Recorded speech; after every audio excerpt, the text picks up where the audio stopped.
بود پارسا هستم از چنل نهیرول.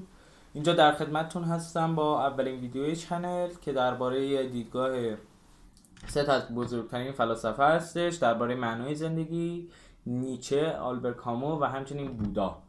تو این چنل سعی میکنم درباره دیدگاه‌های فلسفی، درباره کتاب‌ها و همچنین فیلم‌ها صحبت کنم و بهشون بپردازم. خب، اولین فیلسوفی که بهتون گفتم نیچه هستش، فریدریش نیچه. فریدریش نیچه معتقد بودش که زندگی به خودی خود هیچ معنایی نداره و این ما انسان ها هستیم که براش یک معنایی تعیین میکنیم. بهش همچنین میشه گفتش اگزیستانسیالیسم و در ویدیوهای بعدی بیشتر در مورد اگزیستانسیالیسم توضیح میدم. خب، دومین فیلسوف آلبر کامو هستش. آلبر کامو در بیشتر آثارش خیلی الهام‌های زیادی از فریدریش نیچه گرفته بوده. آلبر کامو میگه ما انسان‌ها از زندگی سوالاتی میپرسیم و دنبال معناییم، ولی زندگی و دنیا هیچ پاسخی نمیده و تنها جوابی که داره سکوته. اونجا وقتیه که پوچی به عنوان درست میشه و زاده میشه. برای همین آلبر کامو میگه زندگی پوچه و ما باید چیکار کنیم؟ یک عملی هستش به نام عمل طغیان و یا عصیان به اسم دیگرش.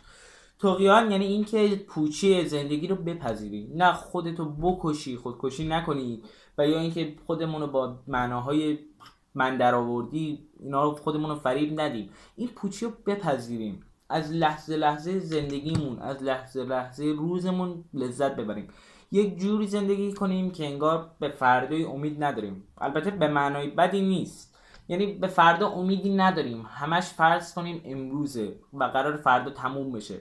تمام کارهایی که توی روز میکنیم و از تک تکش لذت ببریم، از معاشرتی که با افراد دور و اطرافمون میکنیم، از صبحانه هایی که میخوریم، از ناهارهایی که میخوریم، از تمام کارهای روزمون سعی کنیم لذت ببریم.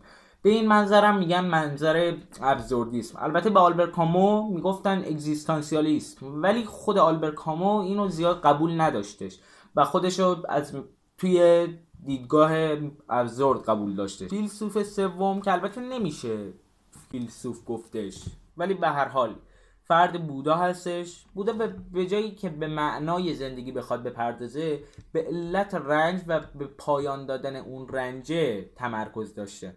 حالا مفهوم کلیدی چیه؟ 4 حقیقت نجیب. حالا 1. زندگی رنجه. 2. رنج از تمایلات و وابستگی‌ها ناشی میشه. 3. میتوان به رنج پایان داد. و 4. راه پایان رنج 8گانه راه نجیب است.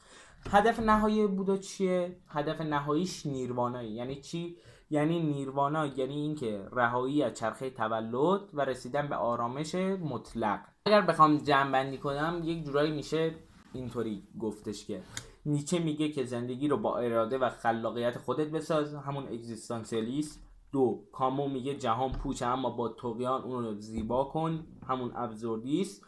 و 3. بودا یعنی معنای واقعی در رها کردن و وابستگی‌ها اینه که به آرامش درونی برسی. خیلی متشکرم که از این ویدیو دیدن کردین و تا اینجا با من همراه بودین. متشکرم.